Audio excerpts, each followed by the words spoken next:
Hi, I'm Greg Stanley. I'm here with Wes Warren. We're with Whitehall Management. Today, we'd like to discuss the topic of why it's so difficult to train staff. So many people lost their team, their leaders, they lost their culture, they lost everything in the pandemic. And as they try to build it back, they've almost forgot how to do it. See, they did it over, 10 or 15 years and really kind of honed it.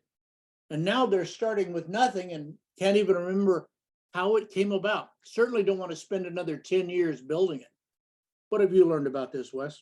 Yeah, so we have tons of people that are in this problem where we have offices that lose their insurance and then nobody knows how to submit claims to insurance. Nobody like literally don't know how to do anything that's important, sending out bills and statements and sending checks out to patients, just all kinds of, I would say the basics of dentistry, dealing with the ins and outs of the money. We have offices that are just absolutely at a standstill because they lost all those people in a short amount of time where they've got nobody there that knows what they're doing. What I was hoping we could do today was throw out some of the principles we use to really build high functioning, high value teams. So I want to talk about some things you've learned, I've learned. Go ahead, Wes. The one thing I did stumble across, Greg, and I believe this, being around good people, having a good team, a good foundation, the more likely I would say a B player would act like an A player, and vice versa. If you have a bunch of C players and you get a B player, they're going to act like that C player. So a lot of you spent years kind of sifting, I would say, hiring and firing to create a good team. And so revisiting the hiring process, Greg, that we teach is something a lot of our people should do. Obviously, it's way too long to go into this weekend, but I would say that's critical, being able to hire at a very high success rate. Let's put it that way. Can I add something? As you're looking to rebuild the team, think of a half a dozen things you buy regularly. They're no longer priced like they were before the pandemic. They're no longer priced like they were 5 years ago. I want you to know that we're seeing offices that are moving forward are paying substantially increased staff pay. So Yeah. if you're hanging on to that part of the past, this goes from difficult To almost to impossible. Yeah. yeah. Uh, the only people you attract are the bottom feeders. That's what we're finding with this hiring process is one, you got to do it fast, obviously. You got to get on the phone, get them in the office within a day or two and try to ascertain if it's somebody you want to do a working interview or do a 90 days into the office. You got to do that super, super fast. The problems with not paying the rate of the market rate is incredible. It's holding so many offices back by being off by just $2 or $3 and holding out for, let's say it was $18 and it's been 18 and that's where you think it should be. But reality is it's 21 or 20. You're priced out of the market. You get nobody. You get bottom feeders. Right, you get no applications. Yeah, you'll either get no applications or you'll get bottom feeder applications. You won't get the A players. And so many doctors are stuck in that area. You end up with placeholders, people that just take your job until they can finally nail down a higher paying, no work job, so to speak. You're going to have to, one, like Wes said, hire quickly. And two, you're going to have to get them moving in the right direction quick. Otherwise, again, they'll leave after 4 months for a higher paying, no work job. So let's just start there. All right. Let's Yeah. talk about why training is so difficult. So much that we deal with in coaching, it's us up against human nature. In other words, trying to get people to do things. And we found that through good management, good oversight, a number of things, you can get people aimed in the right direction, but it doesn't really make them fully engaged the way you are, doctor. You're back there face to face with the patient. You're listening carefully. of what they want, what they might be able to afford, you're really tuned in. To get people to really tune in and try to make this outcome, training will be a first step. But ultimately, you're going to have to tie them into some kind of incentive program, or what you get is people that can go through the motions beautifully. They're just going through the motions. All right. A number of people left to themselves will learn just enough to keep the job, where you're thinking, oh boy, I've put a lot into this person, but you know, they really don't seem tuned in. I tell them to do something, they do it for 2 weeks, and then it drops away. Know this, you're going to have to name a trainer, somebody who's tuned in, somebody who's engaged, not going through the motions of training, but really trying to help this person get outcomes, good collections, case acceptance, all that, where they're going to show them how to catch the sharp edges to get all those things done. And one of the things they're going to need is something we use here at Whitehall. It's called a training schedule, where you go week by week. It's based on outcomes. They have to be able to do this at the end of week 1, do this at the end of week 2. You're welcome to email us, text, whatever, and get a copy of our training schedule and modify it to your own specifications. Each department has their own. So obviously there's front Yeah. desk training schedules, there's back office, hygiene training schedules. So yeah, if you're interested and you want that, contact the office. We'll be glad to send it out. I want to point out another thing you got to keep your eyes open for if you're at the top, if you're the doctor, or maybe you're a high-end leader listening to this. And it usually doesn't show up in assigned trainers. They tend to kind of take that on themselves. But everybody tends to try to benefit at the expense of the new person. Look what I can do compared to her being able to do nothing. I told her what to do. She's not doing it. I showed her how to do that. She does it wrong. So often staff can put themselves in a position to make them look so good compared to the person they're letting fail. They could even ask for a raise. I'm worth more money. Otherwise, you could end up with another person like this person. So watch out for people that go around. There's a term I think you've used before, was hazing. Yeah, definitely. Making a person's life miserable so they can look better.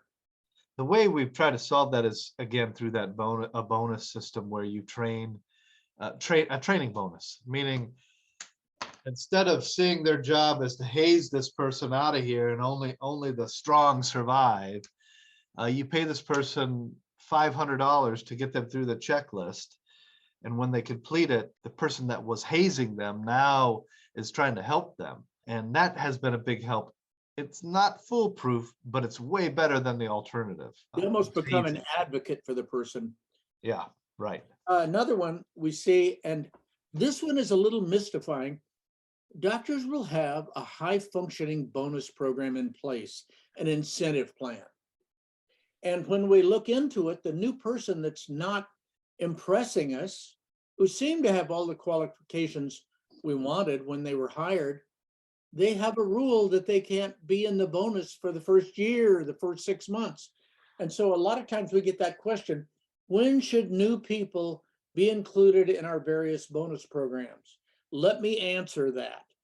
The answer is as soon as you want them motivated, performing like your winners, an A player, as you talk about. Yeah, I want to bring up something. This goes back to an earlier point we made, but it's something that so many people are dealing with now, is hiring people and then they don't show up, or the attendance records are just awful. This is the point of being and paying near the top of the scale for the area, is you can demand that they show up, and you can know that you can get rid of them and bring somebody in and replace them right away.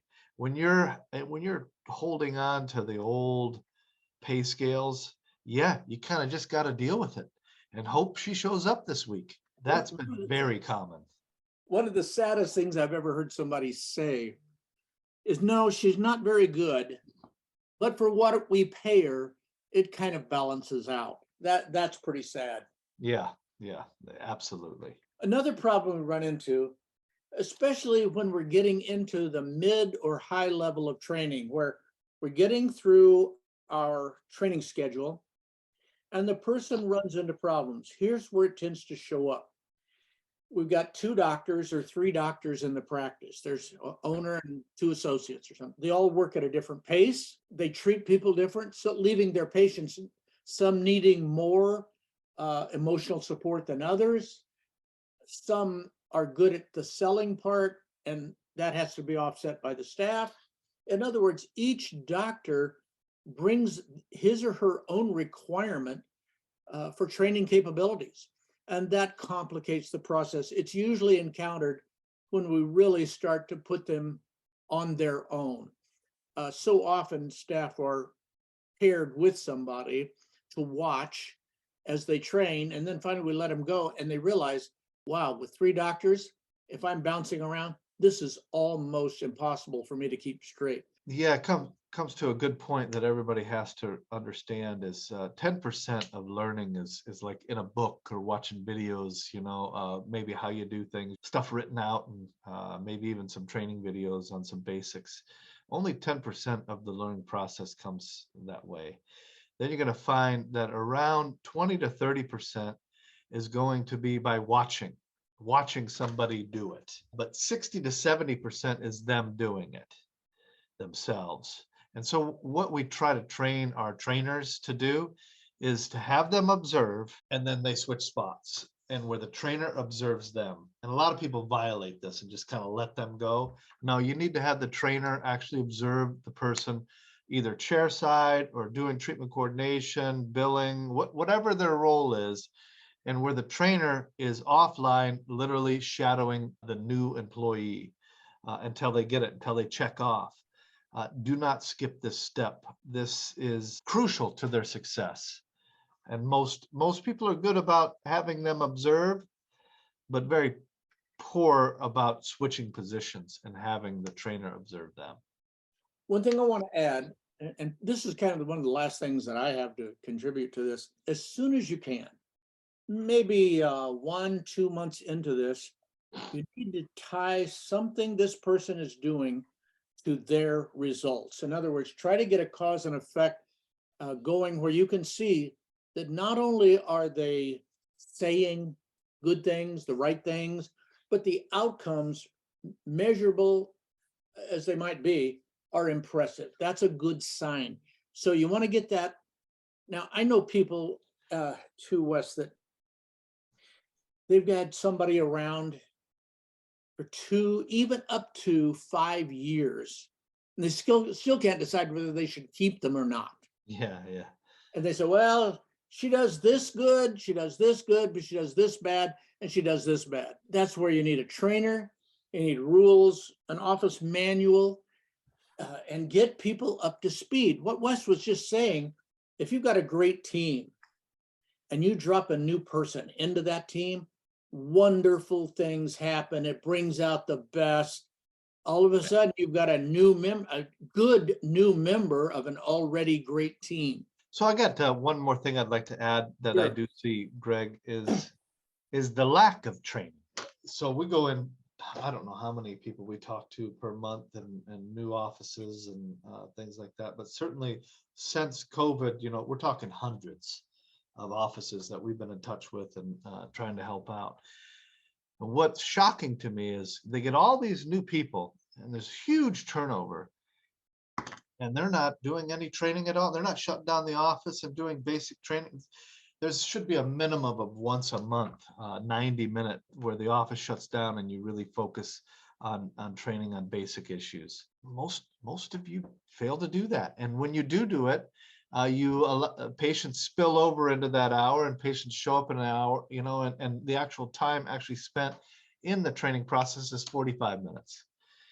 It's just not enough, especially with the amount of turnover we've had in dentistry. If you're dealing with the same old employees you've had for 20 years, yeah, you don't need to do that. But if you've had turnover like most of our doctors have had, you got to take some time and reinfuse the culture by shutting down the office and training. So that's all I had to add, Greg. So All right, thanks for being with us, everybody. And let All us know if you want that training schedule. We That's have it right. for you. I think it's 13 weeks of training. All right, thank you very much.